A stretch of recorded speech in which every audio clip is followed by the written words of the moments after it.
আজকে তোমার কি বলো তো তোমার পছন্দ হয়েছে কি কি দিয়েছি তোমায় খেতে বলো তুমি লেগ পিস চেয়েছো লেগ পিস দিয়েছি মিষ্টি দিয়েছি এই যে পাঁপড় চাটনি আছে এই দেখো এই যে দাদাকেও দেওয়া হয়েছে তো দেখো বন্ধুরা আজকে মিঠাইয়ের জন্মদিন তো মিঠাই আজকে একা একাই হাত দিয়ে খাচ্ছে এটা মাছ ভাজা কিন্তু ওটা তুমি পারবে না ওটা আমি বেছে দেবো ওটা রাখো আগে একটুখানি কুমড়ো ভাজা নাও অল্প অল্প করে একটু আলু ভাজা নাও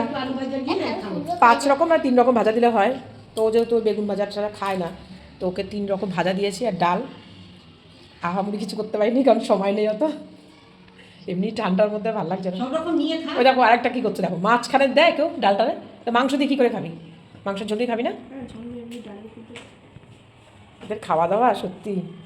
মানে মাছের ঝোলটা যদি করতাম ওটা মানে এক্সট্রা হয়ে যেত খেতেও না ফালতু ওই জন্য অত কে করে সব খাটনি গ্লাসটা সামনে নে হ্যাঁ আচ্ছা ঠিক আছে আমি দিচ্ছি দাও আগে এই যে লেগ পিসটা নিয়ে বসছে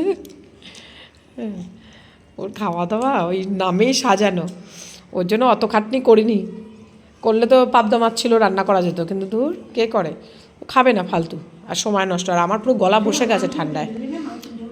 যাওয়া মাসি বসা আর একজন দেখো না এই যে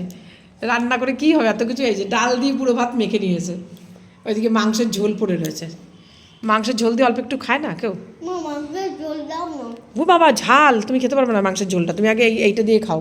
এই লেগ পিসটা দিয়ে আর এই যে ডাল দিয়ে খাও মাংসের ঝোলটা ওর ঝাল আছে কিন্তু তখন ভাত পাত সব ফেলে দেবে এখানে কেমন হচ্ছে রান্না কেমন হচ্ছে বলো ভালো আছে এমনিটাই কেমন হয়েছে বল কি কত